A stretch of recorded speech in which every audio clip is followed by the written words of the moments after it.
sounded so heavy. All right. I went halfway through the set. Yeah, shh.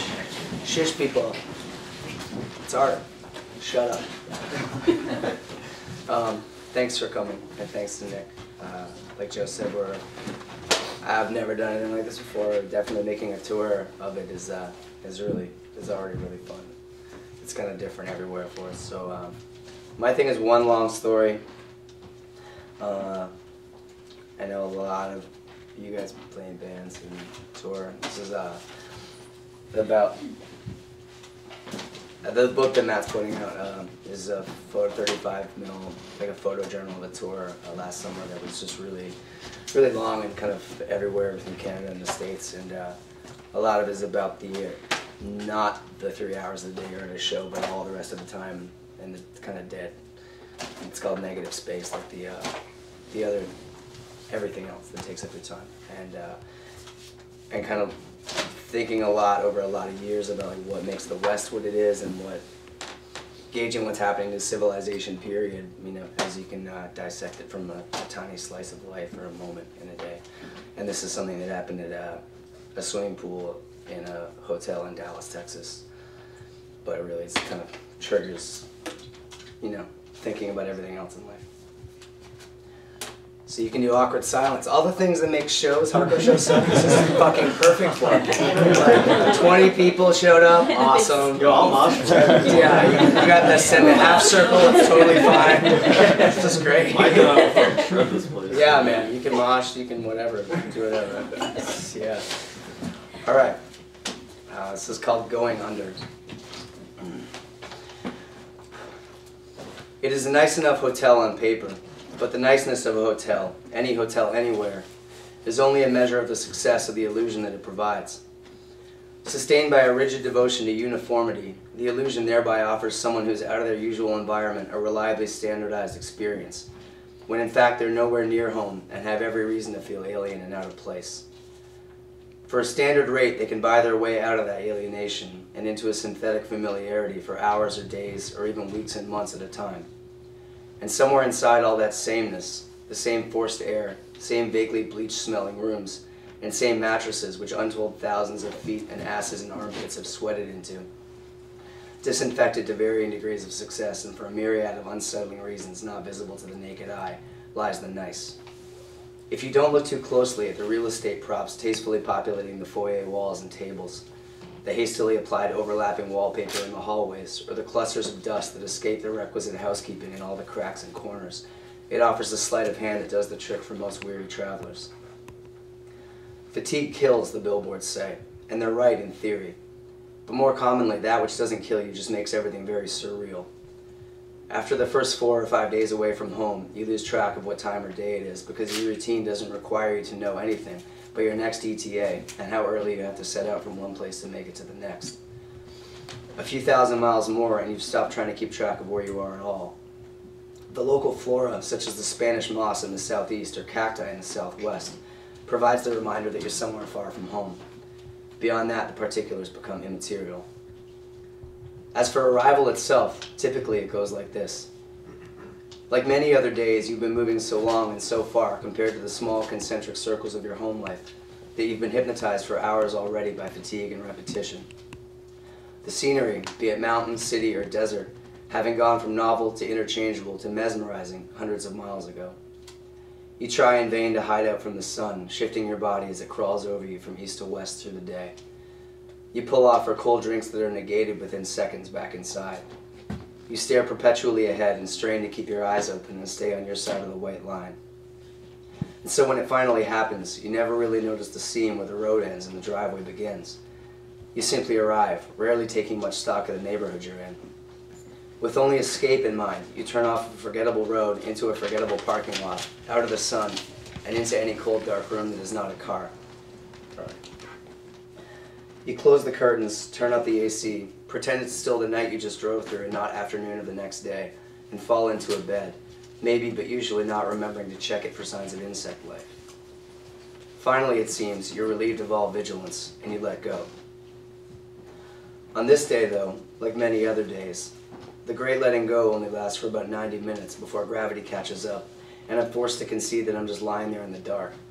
That the brain is not going to give the body what it needs today, but instead, like many other days, taunt and push it even further on empty and beyond. We've been through this tug-of-war for years now, and I've long since given up as mediator. The brain and the body are a vindictive old codependent couple locked into mutually assured destruction. A passive-aggressive murder-suicide pact over some petty insult that neither of them could probably even remember. Over time, living inside such a Cold War wreaks havoc on one's sense of reality, and narrative distinctions such as you and me, day and night, real and perceived, past and present, up and down, slide into each other's boundaries, become faceless and interchangeable. But I'm through playing peacemaker to them all, so these days I just get up and find something to do with the time. Remembering the smell of chlorine in the elevator, I pull shirt and shoes on in the dark and slide jealously out of the room past everyone else sleeping like the dead. The room key declares this a Crown Plaza, the same kind of hotel we were robbed blind at in West Philadelphia early one morning when the illusion gave out and failed to protect us from the reality of our surroundings.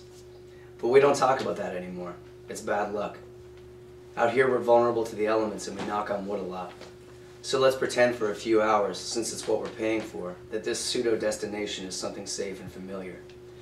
The cynic in me says, Jesus, an illusion constructed in the middle of the desert, what could possibly be more American? And the insomniac says, please can we just fucking let it do its dance? It is early afternoon at the hotel pool. The players are myself and a family consisting at the moment of a mother, a baby, and a young girl. The mother and baby are really non-entities, and only the baby is innocent in that.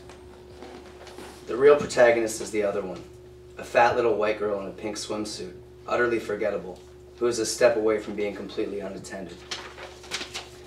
She wears the eager, uncertain face of a child who's been habitually instructed to have fun and settle down on cue. And she has decided that to hell with them all, she will have fun. But god damn is she a bad swimmer, and she knows it. The pool itself is equal parts liability and mirage, a small technicality of water that sticks to you like oil, as helpless as the broken down cars left to roast beneath that same ancient, patient, and malevolent sun, even now boring its way through the fiberglass skylights. It is the kind of hotel pool that local families and friends of staff barter their way into on hot days with all their kids in tow, and I don't blame them for a minute, but the water is saline and not in the good way. All Mountain Dew piss and Burger King sweat and a little gristle on the bottom that the filter long ago gave up trying to be all that thorough about. Not nearly chlorinated enough to kill the little microbes of American waste, the acceptable parts per million that pile up out of sight and out of mind, but I'm in no position to argue. Mother is otherwise occupied. She sits with her back to the pool in a chair, as absent from the present as a mother could be, looking down into the glare of a phone and typing messages with her thumbs which will pass thousands of times farther through space than the 12 or so feet between her chair and her flailing daughter. From the deep end, the girl smiles at me with a mixture of sweetness and survivalism because the whole pool is way over her head on either end, and I'm really the only other person in the room. For a good 20 minutes now, she's been going through a cycle, going down, coming up, gasping and thrashing, serious for a panicked moment, then finding her way to a side to hold on to, and smiling apologetically like a scolded child whose needs have been treated like a chronic nuisance.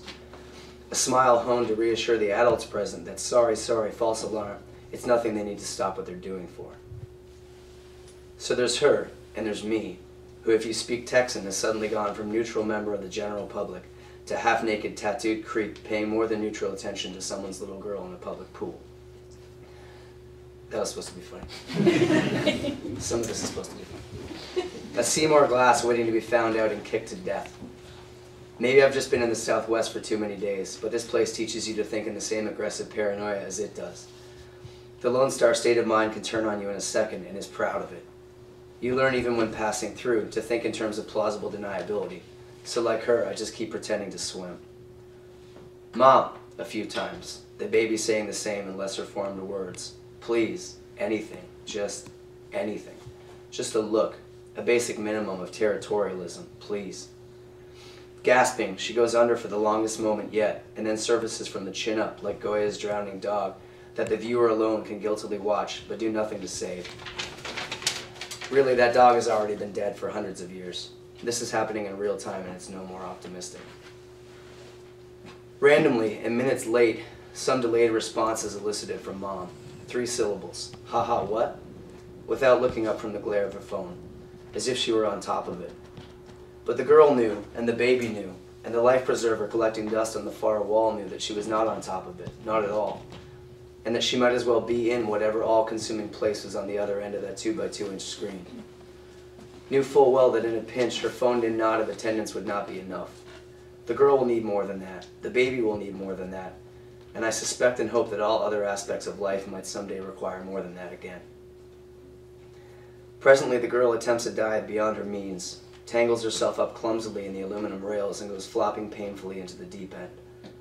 And once again, she comes up in chaos, trying to smile.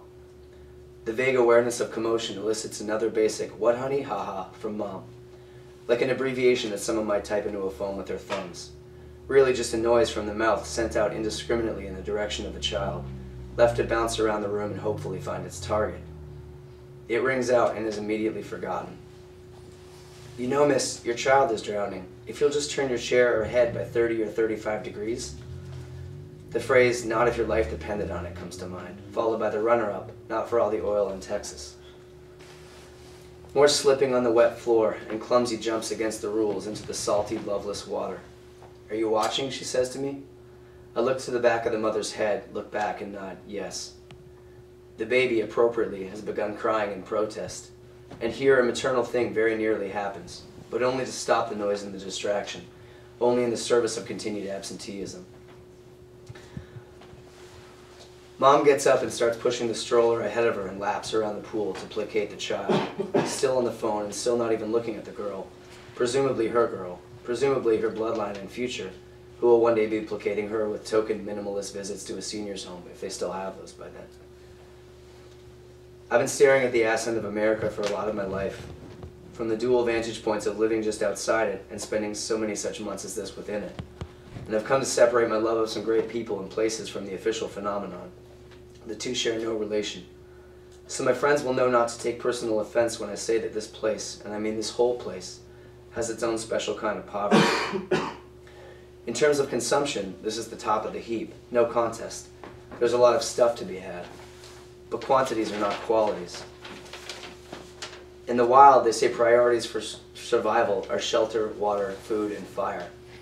Here a child is fed, but not real food, stuffed mindlessly with various deep-fried, salted, sugared, and otherwise denatured solutions that trick the mind into a momentary satisfaction.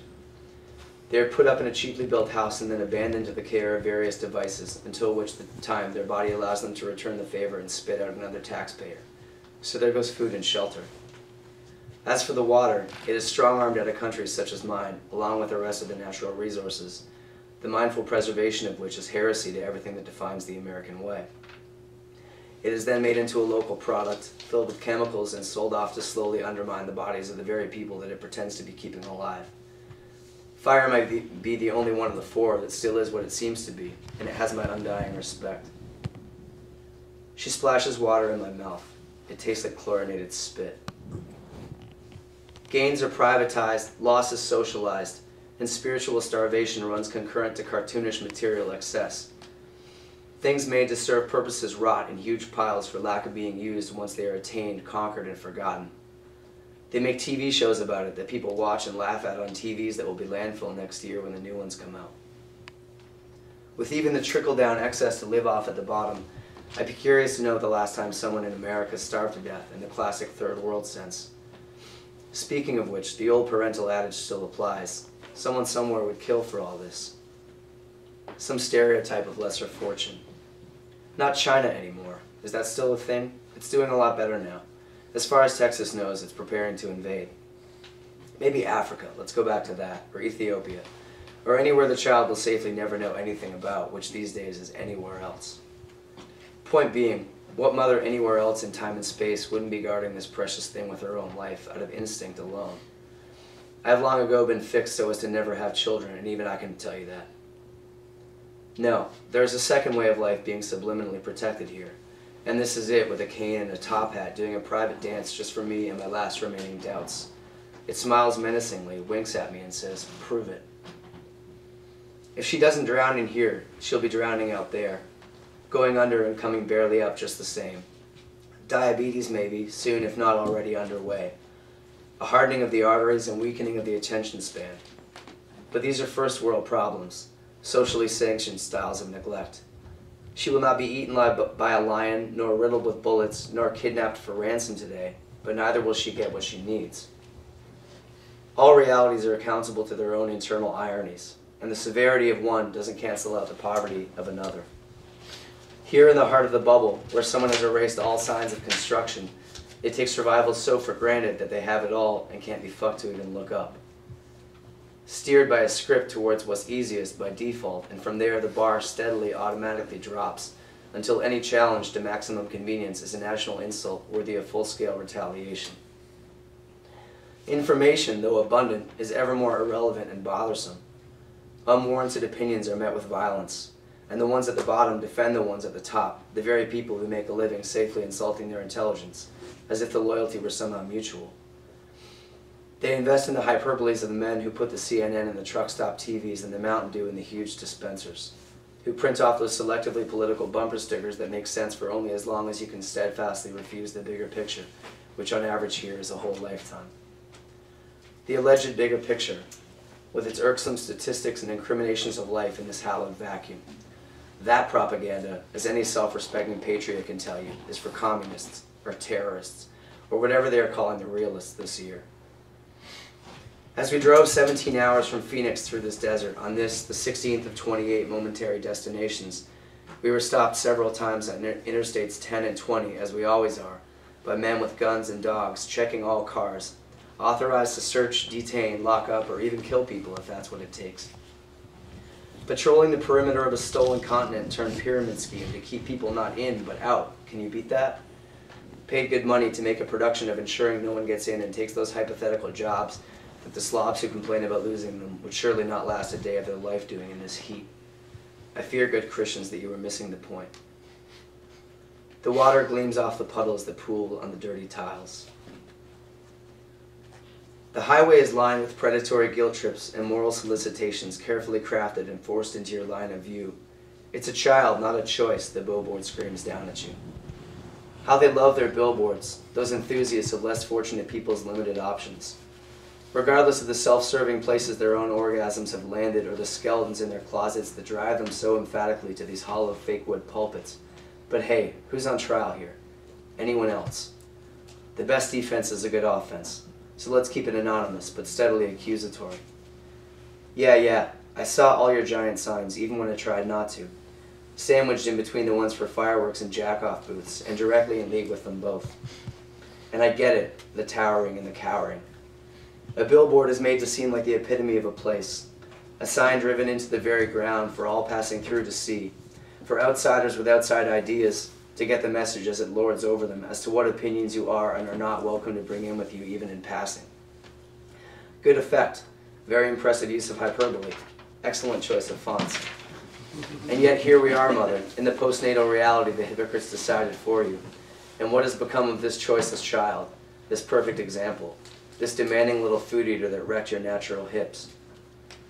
Unloved and over its head in the deep end, here where they carry their disasters to full term and sometimes years further before pouring salt on them like slugs. This one has little choice and little chance against so much machinery, from the greater schemes of the armies of Christendom to their tiny hordes of LCD screens. The battery would have to run out or the connection falter, and by then, oh, but isn't it already a few years too late? If she was still an embryo, she would have lots of backup in these parts. But unfortunately for her odds, she's already gone down the slide and into the deep end. Welcome to Texas. It's a punishment for an orgasm, not a choice. The girl is thrashing in the water, gasping, trying to smile. She actually cries out help, not just one but a few times, but then nullifies it again with a laugh. A little drill, just to see. She knows she must preserve the real panic button, because it may only have one round left in it when the moment really comes. Help, but not really, but sort of really. The terrorists had already won. I got out and toweled off. The doomed little fat girl smiled and said bye as I left, losing her only friend in the place. Good luck, kid, really. No hay salvavidas. There is truly no lifeguard on duty. We are profoundly alone here. I don't know if she made it. I don't know if it matters enough either to this immediate or this greater place. It's a big state, and as any bumper sticker can tell you, it is not advisable to mess with it. She may as well go right on smiling and drowning. But not really. But sort of really.